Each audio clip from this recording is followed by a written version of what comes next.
नमस्कार दोस्तों, मैं सुबोध शुक्ला आपके अपने चैनल सेल्फ स्टडी आईको में एक बार फिर से स्वागत करते हैं। आज हम पढ़ेंगे वनडे एग्जाम के लिए इम्पोर्टेंट अनुच्छेद जो हर एग्जाम में 1 से 2 क्वेश्चन जरूर पूछता है। यह वीडियो ऑडियो फॉर्म में जा रहा है। आप सिर्फ 2 से 3 बार सुनकर इसे याद कर सकते हैं। आइए स्टार्ट करते हैं। अनुच्छेद 1, भारत अर्थात इंडिया राज्यों का संघ होगा। अनुच्छेद 2, नए राज्यों का प्रवेश या स्थापना। अनुच्छेद 3 के तहत राज्यों का निर्माण, क्षेत्र, नाम और सीमा में परिवर्तन किया जा सकता है।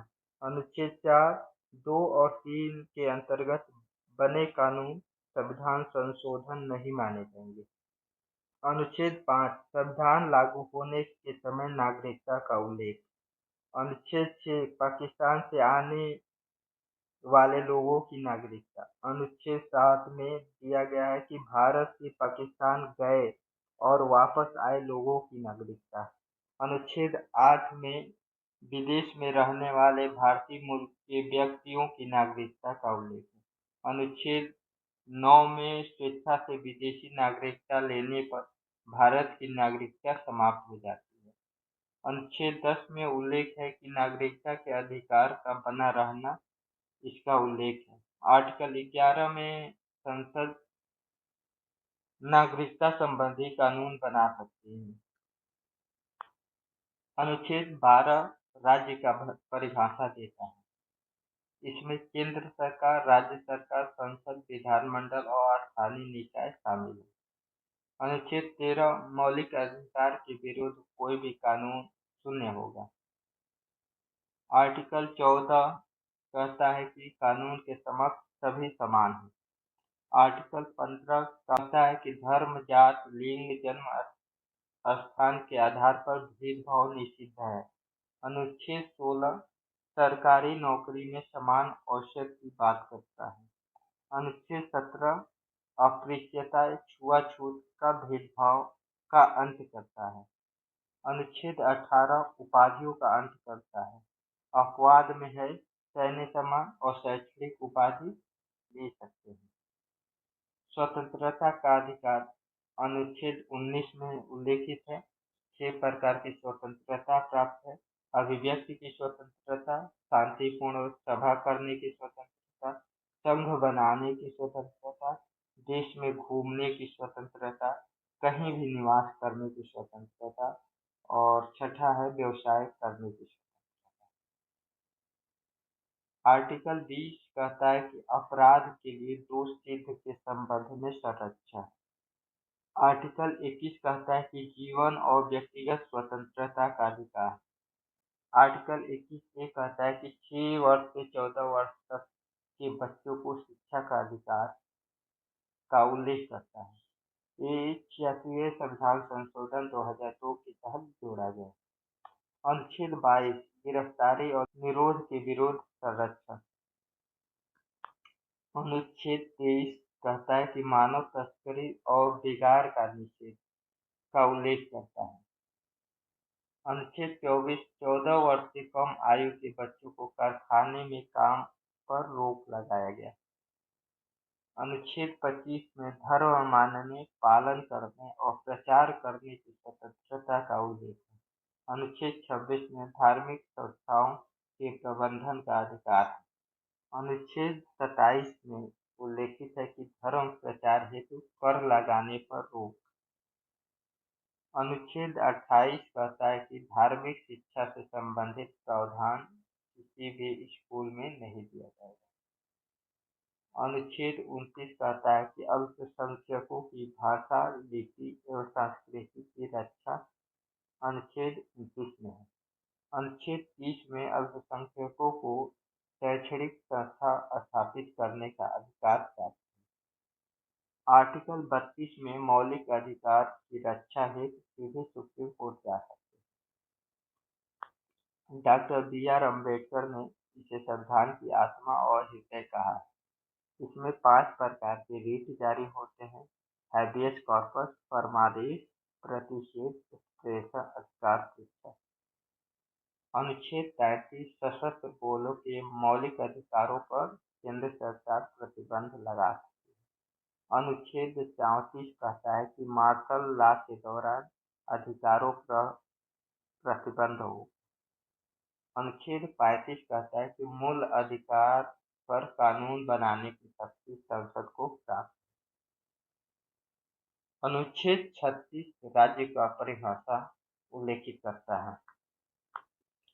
अनुच्छेद 37 नीति निर्देशक तत्व न्यायालय द्वारा लागू नहीं कराया जा सकता है। अनुच्छेद 38 सामाजिक आर्थिक राजनीतिक न्याय की बात करता है। अनुच्छेद 39 राज्य सुनिश्चित करेगा कि समान अधिकार समान वेतन और संसाधनों पर समान वितरण का उल्लेख आर्टिकल 39 में है। आर्टिकल 39 में समान न्याय और निःशुल्क शिक्षा निःशुल्क विधि सहायता का उल्लेख है। अनुच्छेद 39 में समान न्याय और निःशुल्क विधि सहायता का उल्लेख है। अनुच्छेद 40 में ग्राम पंचायतों का संगठन का उल्लेख है। अनुच्छेद 41 में काम शिक्षा और सार्वजनिक सहायता का अधिकार का उल्लेख है। आर्टिकल 42 में मनोचित कार्य दशा और प्रसूति सहायता का उल्लेख है। आर्टिकल 43 में ही मनरेगा का उल्लेख है, जिसमें निर्वाह मजदूरी का उल्लेख है। अनुच्छेद 43 ए उद्योग के प्रबंधन में श्रमिकों की भागीदारी का उल्लेख। अनुच्छेद 44 में समान नागरिक संहिता का उल्लेख है। अनुच्छेद 45 से 6 वर्ष तक के बच्चों को प्रारंभिक शिक्षा और देखभाल का उल्लेख है। इसी में आंगनबाड़ी का उल्लेख है। आर्टिकल 45 में ही आंगनबाड़ी का उल्लेख है।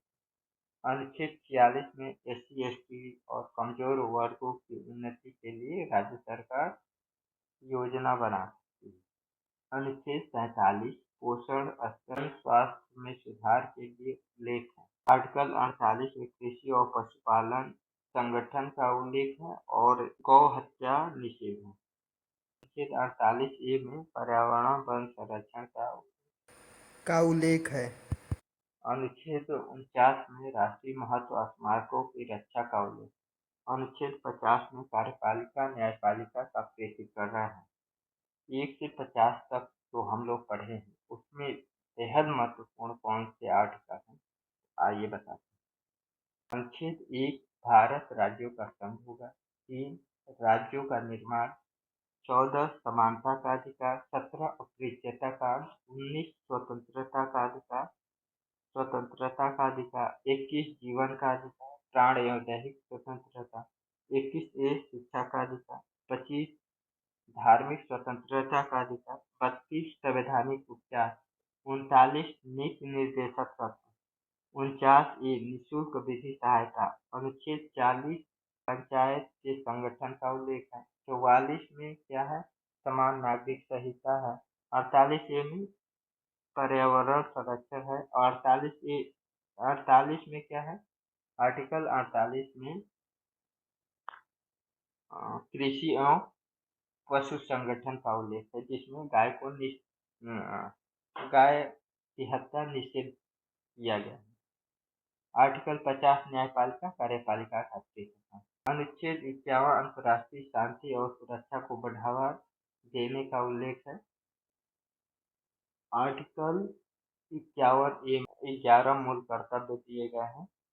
आर्टिकल 52 में भारत का एक राष्ट्रपति होगा। अनुच्छेद 53 में उल्लेख किया गया है कि संघ की कार्यपालिका शक्ति राष्ट्रपति में निहित होगी। अनुच्छेद 54 में राष्ट्रपति का निर्वाचन और निर्वाचक मंडल का उल्लेख है। आर्टिकल 55 में राष्ट्रपति चुनाव की पद्धति का उल्लेख है।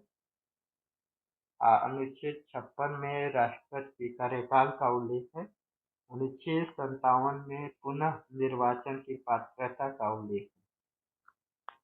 अनुच्छेद 58 में राष्ट्रपति बनने की योग्यता का उल्लेख है। अनुच्छेद 59 में राष्ट्रपति पद की शर्तें हैं। अनुच्छेद 60 में राष्ट्रपति की शपथ का उल्लेख है। अनुच्छेद 61 में महाभियोग प्रक्रिया का उल्लेख है। अनुच्छेद 62 में राष्ट्रपति पद रिक्त भरने हेतु चुनाव का उल्लेख है। अनुच्छेद 63 में उपराष्ट्रपति का उल्लेख है। भारत के एक उपराष्ट्रपति होगा। अनुच्छेद 63। अनुच्छेद 64 उपराष्ट्रपति राज्यसभा का पदेन सभापति होगा, इसका उल्लेख। अनुच्छेद 65 कहता है कि राष्ट्रपति के अनुपस्थित होने पर उपराष्ट्रपति कार्य करेगा। अनुच्छेद 66 उपराष्ट्रपति का चुनाव का उल्लेख करता है। अनुच्छेद 67 उपराष्ट्रपति के कार्यकाल का उल्लेख करता है। अनुच्छेद 68 कहता है कि उपराष्ट्रपति का पद रिक्त होने की स्थिति में चुनाव होगा। अनुच्छेद 69 कहता है कि उपराष्ट्रपति की शपथ का उल्लेख करता है। अनुच्छेद 70 उपराष्ट्रपति के पद के अन्य आकस्मिक परिस्थिति का उल्लेख करता है। अनुच्छेद 71 कहता है कि राष्ट्रपति उपराष्ट्रपति के चुनाव में विवाद का निर्णय सुप्रीम कोर्ट ऑफ इंडिया करेगा। अनुच्छेद 72 कहता है कि राष्ट्रपति को क्षमादान की शक्ति प्राप्त है। अनुच्छेद 73 संघ की कार्यपालिका शक्ति का उल्लेख करता है। अनुच्छेद 74 प्रधानमंत्री की अध्यक्षता में मंत्रिपरिषद राष्ट्रपति को सलाह देगी। अनुच्छेद 75 मंत्रियों की नियुक्ति का उल्लेख करता है। अनुच्छेद 76 भारत का महान्यायाधीश और भारत का सर्वोच्च विधिक अधिकारी का उल्लेख। अनुच्छेद 77 भारत सरकार का कार्य संचालन का उल्लेख। अनुच्छेद 78 प्रधानमंत्री के कर्तव्य है कि राष्ट्रपति को सूचना दें। अनुच्छेद 79 संसद का गठन का उल्लेख है। अनुच्छेद 80 राज्यसभा की संरचना का उल्लेख है। अनुच्छेद 81 लोकसभा संरचना का उल्लेख है। अनुच्छेद 82 जनगणना के बाद परिसीमन का उल्लेख है। अनुच्छेद 83 संसद के सदनों की अवधि का उल्लेख करता है। अनुच्छेद 84 संसद सदस्यता की योग्यता की बात करता है। अनुच्छेद 85 संसद का सत्र बुलाना और स्थगन करना और विघटन करना राष्ट्रपति के द्वारा होगा। अनुच्छेद 86 में उल्लेख है कि राष्ट्रपति का संसद का संबोधन। अनुच्छेद 87 राष्ट्रपति का विशेष अभिभाषण। अनुच्छेद 88 मंत्री और महान्यायवादी सदन में भाग ले सकते, लेकिन महान्यायवादी वोट नहीं कर सकते। अनुच्छेद 89 में राज्यसभा का सभापति एवं उपसभापति का उल्लेख है। अनुच्छेद 90 में उपसभापति का पद रिक्त होना उसका उल्लेख किया गया। अनुच्छेद 91 में सभापति के कार्यों का निर्वहन का उल्लेख किया गया।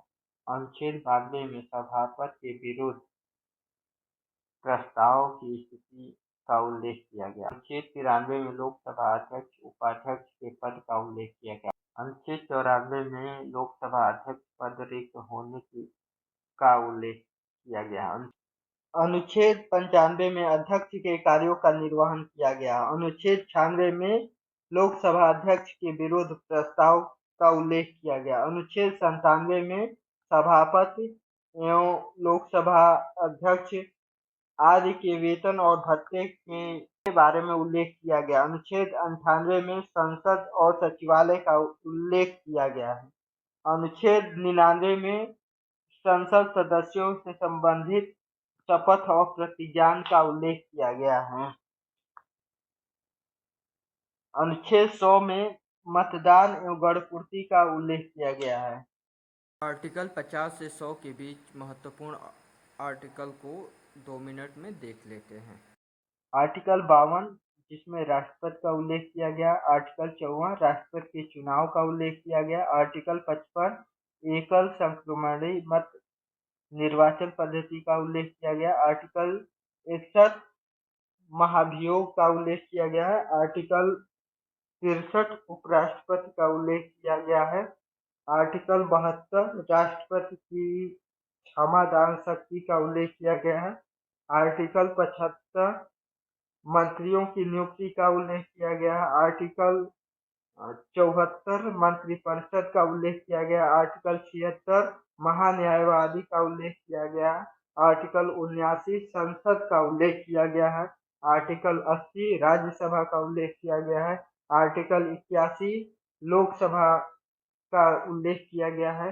आर्टिकल 83 में संसद की अवधि का उल्लेख किया गया है। आर्टिकल 85 संसद सत्र का उल्लेख किया गया। आर्टिकल 93 लोकसभा अध्यक्ष का उल्लेख किया गया है।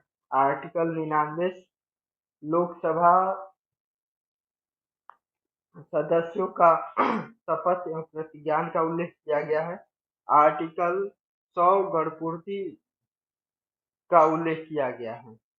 आर्टिकल 101 संसद की सदस्यता रिक्त होने की परिस्थितियां। अनुच्छेद 102 में संसद की सदस्यता की अयोग्यता का उल्लेख किया गया है। अनुच्छेद 103 में संसद की अयोग्यता संबंधी प्रश्नों का निर्णय राष्ट्रपति करेगा। अनुच्छेद 5 में संसद और उसके सदस्यों की शक्ति एवं विशेषाधिकार एवं उन्मुक्तियां। अनुच्छेद 106 में सांसदों के वेतन और भत्ते का उल्लेख किया गया है। अनुच्छेद 107 में सामान्य विधेयकों की प्रस्तुति एवं पारित होने की प्रक्रिया का उल्लेख किया गया है।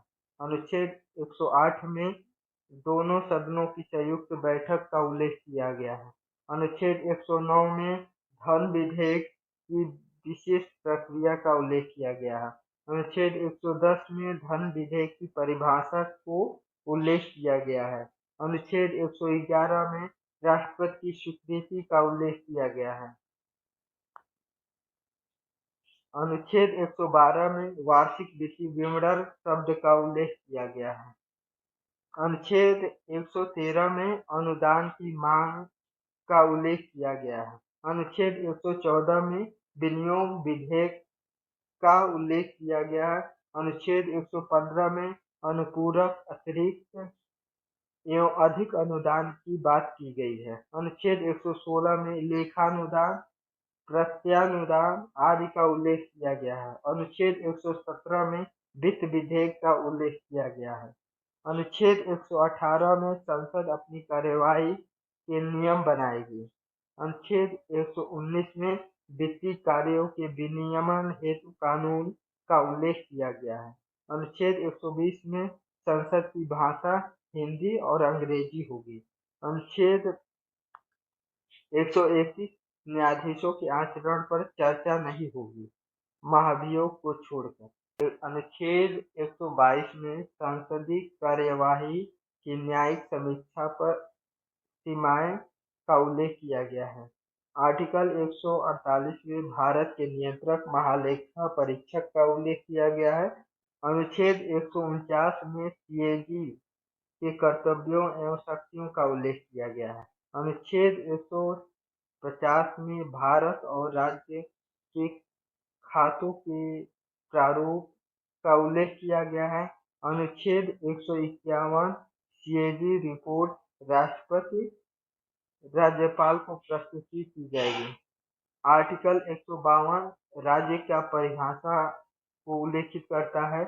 आर्टिकल 153 प्रत्येक राज्य में एक राज्यपाल होगा, इसका उल्लेख करता है। अनुच्छेद 154 राज्य की कार्यपालिका शक्ति राज्यपाल में निहित होती है। अनुच्छेद 155 राज्यपाल की नियुक्ति की बात करता है।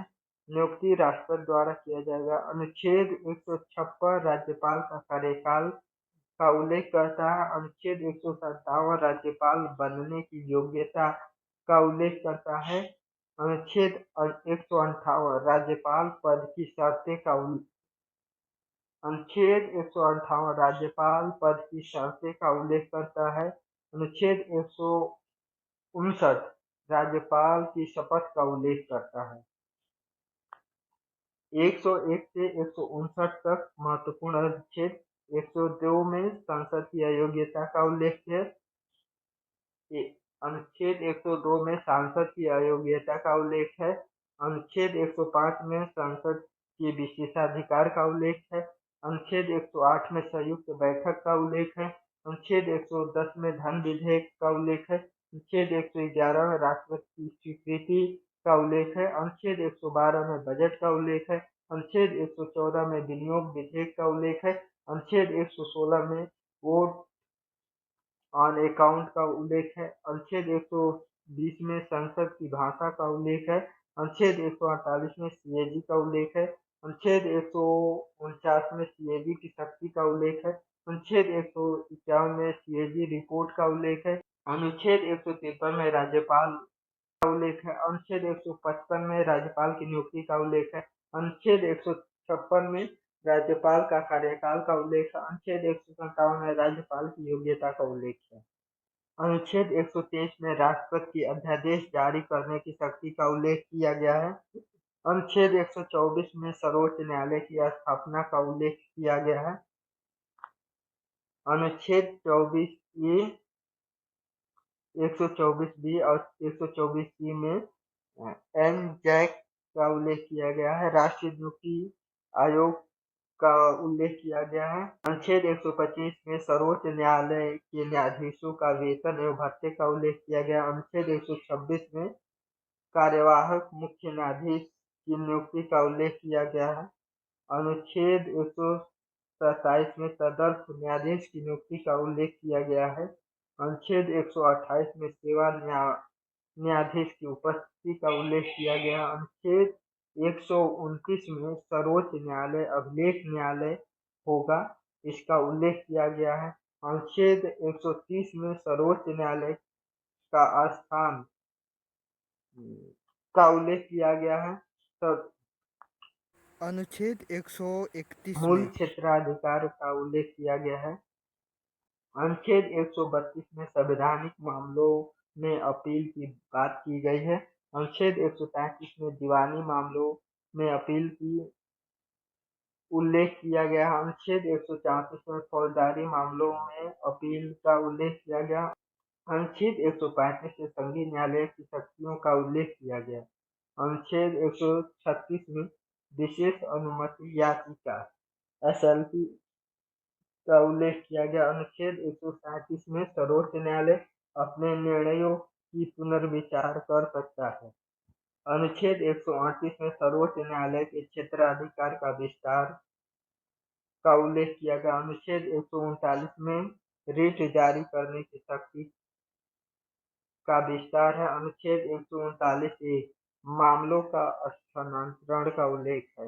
अनुच्छेद 143 में राष्ट्रपति सर्वोच्च न्यायालय से किसी विधि या संवैधानिक प्रश्न पर सलाह मांग सकता है। अनुच्छेद 140 सहायता एवं शक्ति का उल्लेख किया गया है। अनुच्छेद 141 में सर्वोच्च न्यायालय द्वारा घोषित विधि पूरे भारत में बाध्यकारी होगी। अनुच्छेद 142 पूर्ण न्याय करने की शक्ति सर्वोच्च न्यायालय आवश्यक आदेश जारी कर सकता है। अनुच्छेद 144 भारत के सभी नागरिक एवं प्राधिकरण सर्वोच्च न्यायालय की सहायता करेंगे। अनुच्छेद 145 सर्वोच्च न्यायालय अपनी प्रक्रिया के नियम बनाएगा। अनुच्छेद 146 सर्वोच्च न्यायालय के अधिकार एवं कर्मचारी का उल्लेख किया गया। अनुच्छेद 147 में व्याख्या संबंधी प्रावधान है। 123 से 147 तक महत्वपूर्ण अनुच्छेद। 123 अध्यादेश का उल्लेख है। 124 में सर्वोच्च न्यायालय का उल्लेख है। 129 में कोर्ट ऑफ रिकॉर्ड का उल्लेख है। 131 में सर्वोच्च न्यायालय का मूल क्षेत्राधिकार का उल्लेख है। 136 में स्पेशल लीव पिटीशन या एसएलपी का उल्लेख है। 141 में सर्वोच्च न्यायालय का निर्णय कानून हर जगह लागू होगा, इसका उल्लेख है। अनुच्छेद 142 में पूर्ण न्याय की शक्ति का उल्लेख करता है। अनुच्छेद 145 राष्ट्रपति का परामर्श का उल्लेख करता है। अनुच्छेद 145 सर्वोच्च न्यायालय के नियम का उल्लेख करता है। अनुच्छेद 160 में राज्यपाल के कार्यों का निर्वहन का उल्लेख है। अनुच्छेद 161 में राज्यपाल की क्षमादान की शक्ति का उल्लेख है। अनुच्छेद 162 में राज्य की कार्यपालिका शक्ति का उल्लेख है। अनुच्छेद 163 में राज्य की मंत्रिपरिषद का उल्लेख है। अनुच्छेद 164 में मुख्यमंत्री की नियुक्ति राज्यपाल करता है, इसका उल्लेख है। अनुच्छेद 165 में महाधिवक्ता का उल्लेख है। अनुच्छेद 166 में राज्य सरकार के कार्य संचालन का उल्लेख है।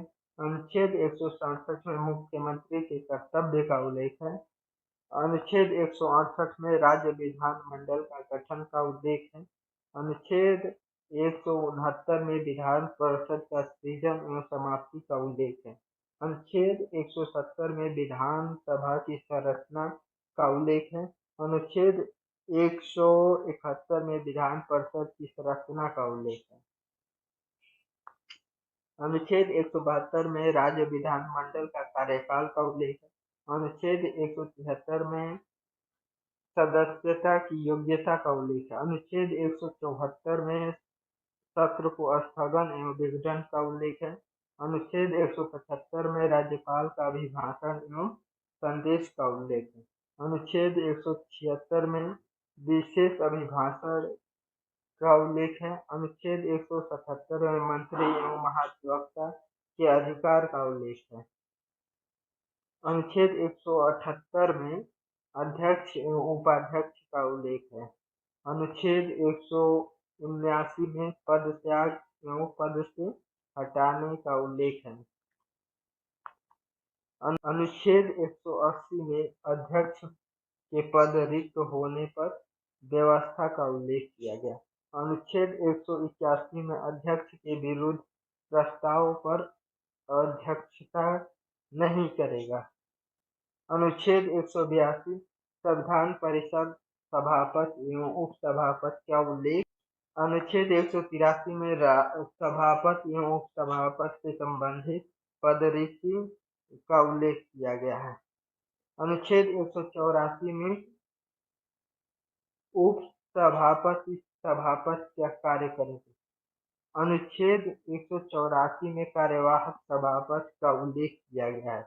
अनुच्छेद 185 में सभापति के विरुद्ध प्रस्ताव की बात की गई है। अनुच्छेद 186 में अध्यक्ष, उपाध्यक्ष, सभापति एवं उपसभापति के वेतन का उल्लेख किया गया है।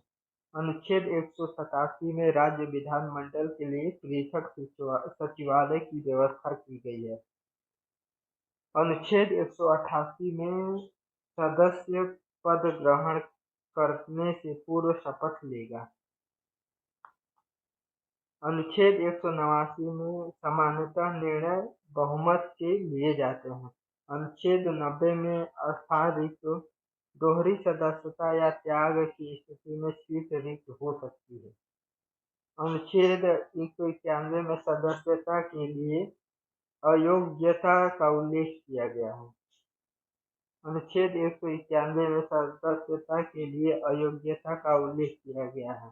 अनुच्छेद 192 में अयोग्यता का निर्णय संसद की अयोग्यता का निर्णय राज्यपाल करेगा। अनुच्छेद 192 में संसद की अयोग्यता का निर्णय राज्यपाल करेगा। अनुच्छेद 193 में अयोग्यता होने के बावजूद बैठने या मतदान करने का दंड का उल्लेख किया गया है। अनुच्छेद 194 में शक्ति एवं विशेषाधिकार का उल्लेख किया गया है। अनुच्छेद 195 में विधानमंडल के सदस्यों के वेतन एवं भत्ते का उल्लेख किया गया है। अनुच्छेद 196 में समान विधेयक की विधायी प्रक्रिया का उल्लेख है। अनुच्छेद 197 में विधान परिषद सामान्य विधेयक को अधिकतम 4 माह तक रोक सकता है। अनुच्छेद 198 में धन विधेय की प्रक्रिया विधानसभा में प्रस्तुत होगा। अनुच्छेद 199 धन विधेयक की परिभाषा है। अनुच्छेद 200 में विधेयकों पर राज्यपाल की स्वीकृति का उल्लेख। 160 से 200 तक से महत्वपूर्ण अनुच्छेद जान लीजिए। 161 राज्यपाल की क्षमादान की शक्ति। 163 मंत्रिपरिषद का उल्लेख है। 164 में मुख्यमंत्री का उल्लेख है। 165 में महाधिवक्ता का उल्लेख है। 169 में विधान परिषद के गठन एवं समाप्ति का उल्लेख है। 170 में विधानसभा की संरचना का उल्लेख है। 171 में विधान परिषद की संरचना का उल्लेख है। 174 में सत्र स्थगन एवं विघटन का उल्लेख है। 176 में राज्यपाल का विशेष अभिभाषण का उल्लेख है। अनुच्छेद 191 में सदस्यता की अयोग्यता का उल्लेख है। अनुच्छेद 194 में विशेषाधिकार का उल्लेख है। अनुच्छेद 198 और 199 में धन विधेयक का उल्लेख है। अनुच्छेद 200 में राज्यपाल की स्वीकृति का उल्लेख है। अनुच्छेद 201 में राष्ट्रपति के विचार हेतु आरक्षित विधेयक का उल्लेख किया गया है। अनुच्छेद 214 में प्रत्येक राज्य के लिए उच्च न्यायालय होगा, इसका उल्लेख किया गया है।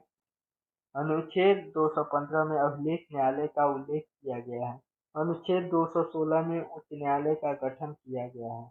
अनुच्छेद 217 में न्यायाधीशों की नियुक्ति की बात करता है। अनुच्छेद 118 उच्च न्यायालय में न्यायाधीशों के कुछ प्रावधान लागू होंगे जो सर्वोच्च न्यायालय के न्यायाधीश पर लागू होते हैं। अनुच्छेद 219 उच्च न्यायालय के न्यायाधीश शपथ ग्रहण करते हैं। अनुच्छेद 220 में सेवानिवृत्त न्यायाधीश उसी उच्च न्यायालय में वकालत नहीं कर सकता।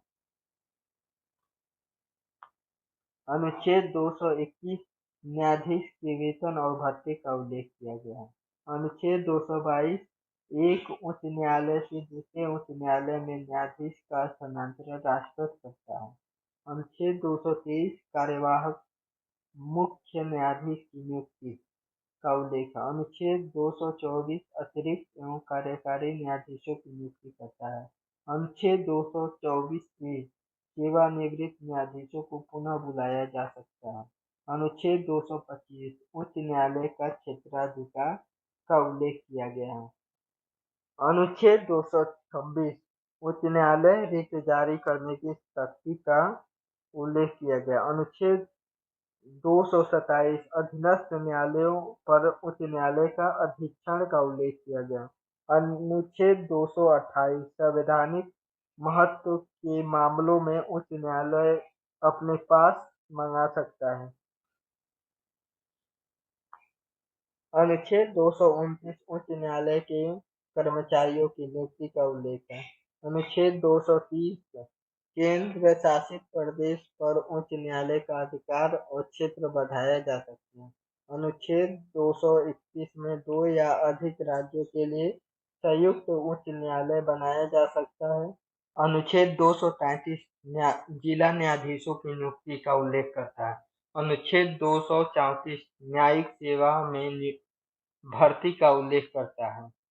अनुच्छेद 235 अधीनस्थ न्यायालय पर नियंत्रण का उल्लेख करता है। अनुच्छेद 236 व्याख्या संबंधी प्रावधान है। अनुच्छेद 237 में कुछ मजिस्ट्रेट पर न्यायिक सेवा संबंधित नियम लागू करने का उल्लेख है। अनुच्छेद 243 में पंचायती राज संबंधी प्रावधान का उल्लेख है। अनुच्छेद 243 ए में ग्राम सभा की शक्तियां का उल्लेख है। अनुच्छेद 243 बी में पंचायतों का गठन का उल्लेख है। अनुच्छेद 243 सी में पंचायतों की संरचना का उल्लेख है। अनुच्छेद 243 डी में पंचायतों में आरक्षण का उल्लेख है। अनुच्छेद 243 ई में पंचायत के कार्यकाल का उल्लेख है। अनुच्छेद 243 एफ में पंचायत सदस्यता की अयोग्यता का उल्लेख है। अनुच्छेद 243 जी में पंचायत की शक्तियों का उल्लेख है। अनुच्छेद 243 एच में पंचायत के वित्तीय अधिकार का उल्लेख है। अनुच्छेद 243 आई राज्य वित्त आयोग का उल्लेख है। अनुच्छेद 243 जी पंचायत लेखा परीक्षा के उल्लेख है। अनुच्छेद 245 में विधि बनाने की शक्ति का उल्लेख है। अनुच्छेद 248 में संघ सूची, राज्य सूची, समवर्ती सूची का उल्लेख है। अनुच्छेद 247 में अतिरिक्त न्यायालय की स्थापना का उल्लेख है। अनुच्छेद 248 में अवशिष्ट शक्ति एवं संसद निहित है। अनुच्छेद 249 में राष्ट्रीय हित एवं संसद राज्य सूची पर कानून बना सकती है। अनुच्छेद 250 से अनुच्छेद 250 में राष्ट्रीय आपातकाल के दौरान संसद राज्य सूची पर कानून बना सकती है।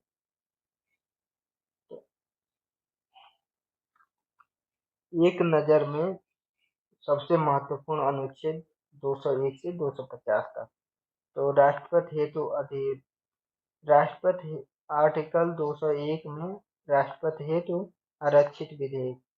आर्टिकल 214 में उच्च न्यायालय की व्यवस्था की गई है।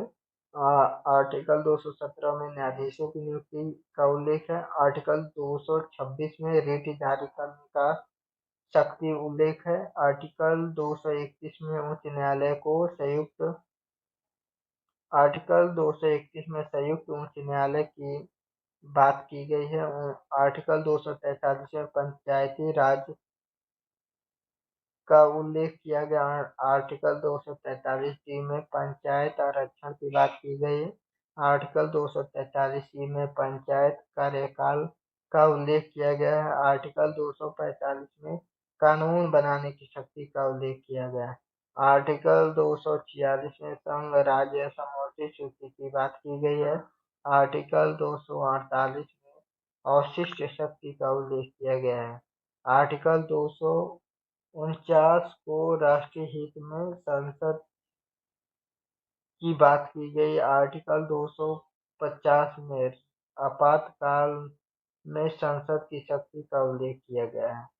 अनुच्छेद 249 राष्ट्रीय हित या 250 आपातकाल के अंतर्गत संसद द्वारा बनाया गया कानून राज्य कानून में टकराव हो तो संसद कानून प्रभावी होगा, इसका उल्लेख किया गया। आर्टिकल 252 दो या अधिक राज्यों के अनुरोध पर संसद राज्य सूची के विषय पर कानून बना सकती है। अनुच्छेद 253 अंतर्राष्ट्रीय संधि समझौते और सम्मेलनों को लागू करने के लिए संसद किसी भी विषय पर कानून बना सकती है। अनुच्छेद 254 समवर्ती सूची में राज्य और केंद्र के कानूनों में टकराव होने पर केंद्र का कानून मान्य होगा। अनुच्छेद 256 में राज्य सरकारें संसद द्वारा बनाए गए कानूनों का पालन करेंगे। अनुच्छेद 257 राज्यों की कार्यपालिका शक्ति केंद्र की कार्यपालिका शक्ति में बाधा नहीं बनेगी। अनुच्छेद 258 राष्ट्रपति राज्य सरकार को संघ के कार्य सौंप सकता है। अनुच्छेद 258 ए में राज्य भी अपनी सहमति से संघ को कार्य सौंप सकता है। अनुच्छेद 261 में सार्वजनिक कार्यों, अभिलेख और न्यायिक कार्यवाही को पूरे भारत में मान्यता मिलेगा। अनुच्छेद 262 में अंतर्राज्यीय नदी जल विवाद का निपटारा संसद कर सकती है। अनुच्छेद 263 में अंतर्राज्यीय परिषद की स्थापना का उल्लेख है।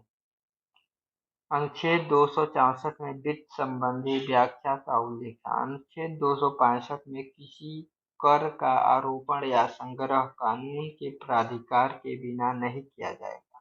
अनुच्छेद 266 में भारत और राज्यों की संचित निधि तथा लोक लेखा का उल्लेख किया गया। अनुच्छेद 267 में आकस्मिक निधि का उल्लेख किया गया। अनुच्छेद 269 संघ द्वारा लगाए गए और वसूल किए गए कर परंतु राज्यों को सौंपे जाते हैं। अनुच्छेद 270 केंद्र और राज्यों के बीच करों का वितरण का उल्लेख। अनुच्छेद 271 संसद अधिभार लगा सकती है। अनुच्छेद 272 को निरस्त कर दिया गया। अनुच्छेद 273 को कुछ राज्यों को अनुदान देने का अधिकार देता है। अनुच्छेद 274 कराधान से संबंधित विधेयक पर राष्ट्रपति की सिफारिश की बात की गई है। अनुच्छेद 275 राज्यों को केंद्र से अनुदान की बात की गई है। अनुच्छेद 276 व्यवसाय, व्यापार और रोजगार पर कर की बात की गई है। अनुच्छेद 277 पुराने करों की निरंतरता का उल्लेख है।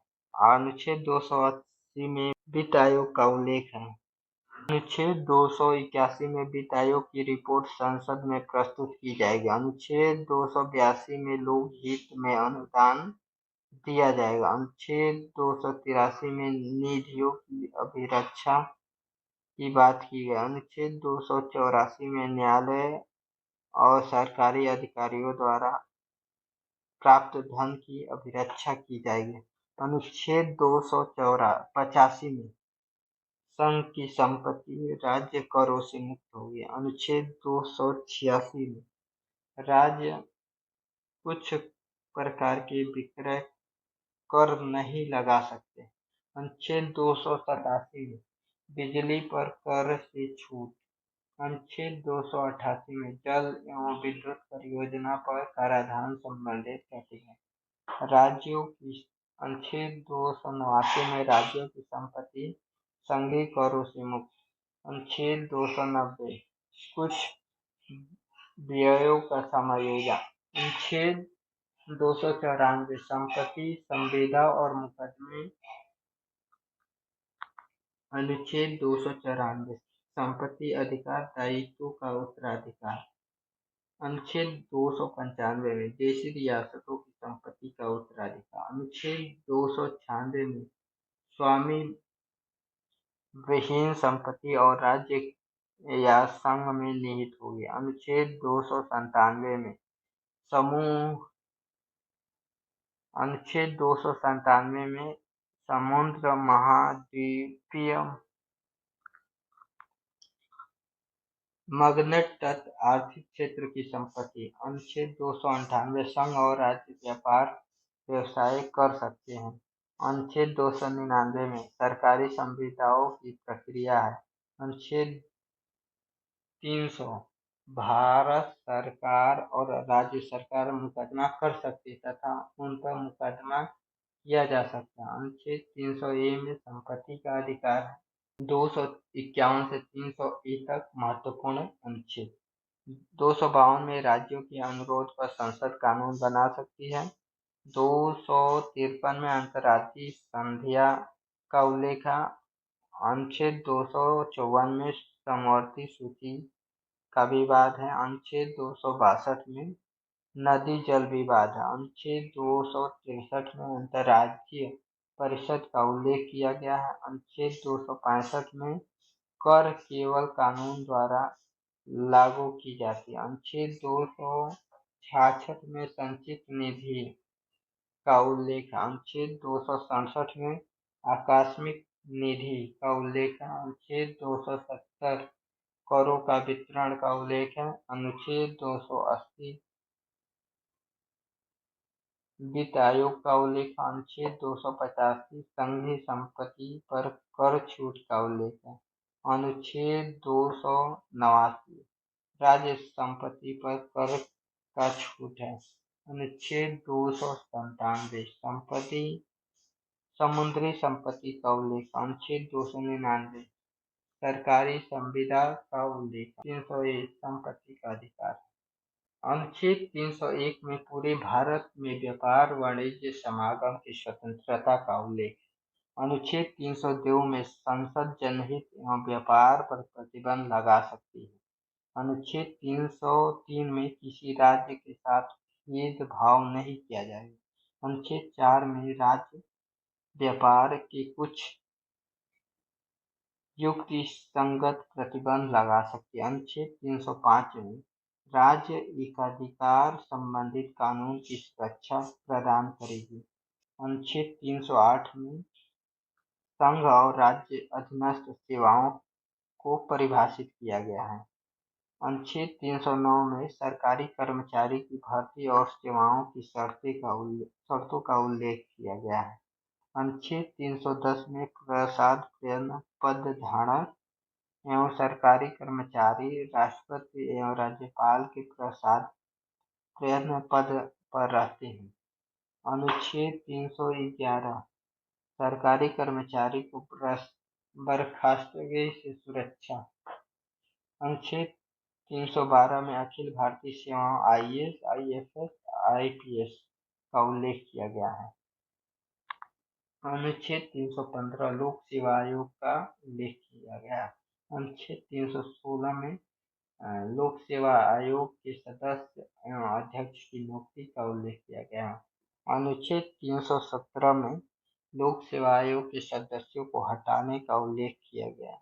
अनुच्छेद 320 में लोक सेवा आयोग के कार्य, भर्ती, पदोन्नति एवं अनुशासनिक मामलों पर सलाह का उल्लेख किया गया है।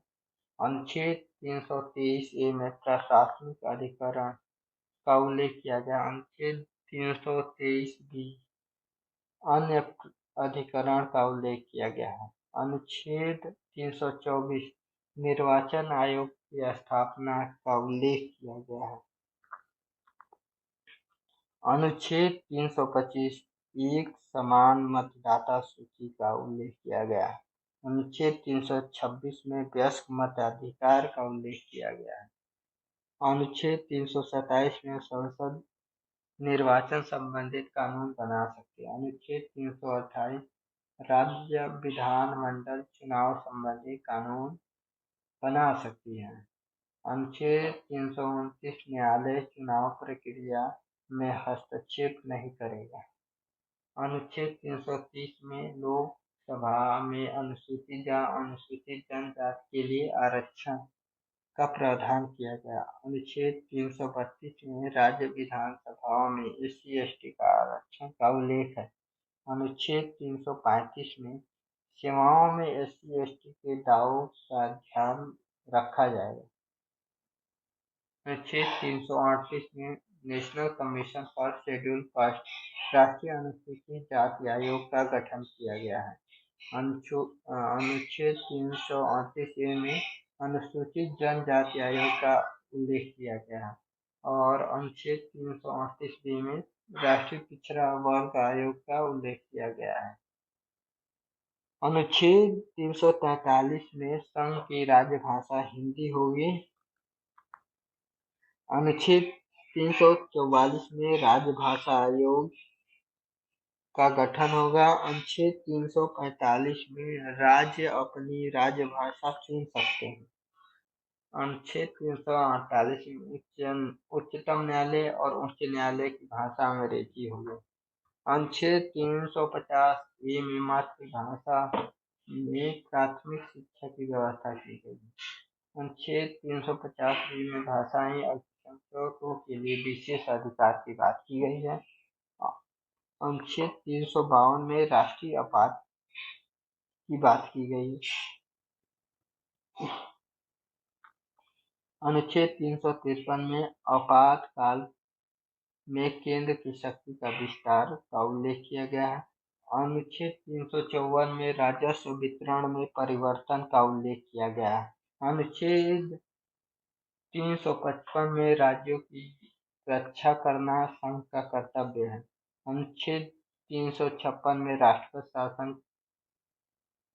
का उल्लेख किया गया है। अनुच्छेद 357 में राष्ट्रपति शासन के दौरान विधायी शक्तियों का उल्लेख किया गया। अनुच्छेद 360 में वित्तीय आपात का उल्लेख किया गया है। अनुच्छेद 361 में राष्ट्रपति, राज्यपाल, न्यायिक संरक्षण का उल्लेख किया गया है। अनुच्छेद 361 ए में संसद और विधानमंडल की कार्यवाही के प्रकाशन का संरक्षण का उल्लेख किया गया।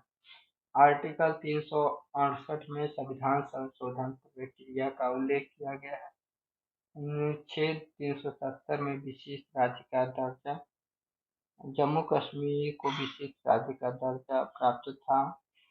अनुच्छेद 371 में कुछ राज्यों के लिए विशेष प्रावधान किया गया है और अनुच्छेद 393 में संविधान का संक्षिप्त नाम भारत का संविधान है। अनुच्छेद 395 संविधान लागू होने की तिथि से संबंधित प्रावधान है। अनुच्छेद 395 में गवर्नमेंट ऑफ इंडिया एक्ट 1935 तथा इंडियन इंडिपेंडेंस एक्ट 1947 को निरस्त कर दिया गया। Thanks for watching this video.